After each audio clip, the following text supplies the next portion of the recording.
Route nationale 1 du Gabon, nous y sommes, précisément sur l'axe Ntumkango.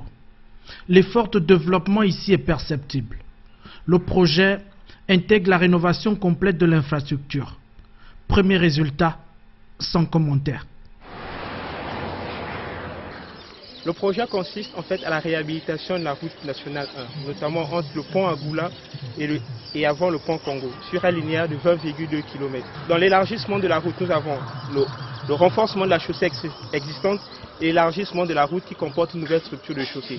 Notamment dans cette nouvelle structure de chaussée, nous avons mis en œuvre la quantité de latérite nécessaire qu'il fallait, plus de 110 000 tonnes de GNT, communément appelé gravier, en couche de fondation, et plus de 90 000 tonnes d'asphalte, communément en couche de roulement, grave bitume et béton bitumineux. Avec toutes les commodités, la nouvelle structure, sur les 3 premiers kilomètres de ce tronçon routier, s'offre comme un régal, un véritable billard pour les automobilistes.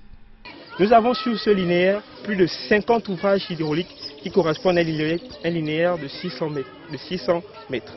Sur ces plus de 50 ouvrages hydrauliques, la majorité ont été refaits et d'autres ouvrages ont été ajoutés afin de maintenir la structure de la route pour ne pas avoir de malfaçons dans l'eau. Le projet, démarré en novembre 2012, devrait supporter 80% du trafic routier. Il s'achève cette fin du mois d'août, avec en plus la mise aux normes de la nouvelle structure comme jamais auparavant. Nous sommes en train de faire les caniveaux en V. Ouais, de 2,50 sur 1 mètre de l'autre côté et 90 de l'autre côté. Et ça permet d'évacuer l'eau à la rivière. À l'image de ce tronçon routier en pleine émergence, 3600 km de route devraient être bitumés sur toute l'étendue du territoire d'ici l'année 2016. Sur ce linéaire, nous avons plus de 7 km de fossés bétonnés, 11 km de glissières de protection des ouvrages hydrauliques, des poteaux haute tension et basse tension.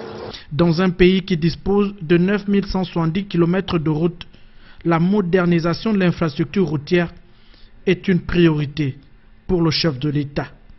Un élément essentiel du dispositif socio-économique pour un Gabon émergent à l'horizon 2025.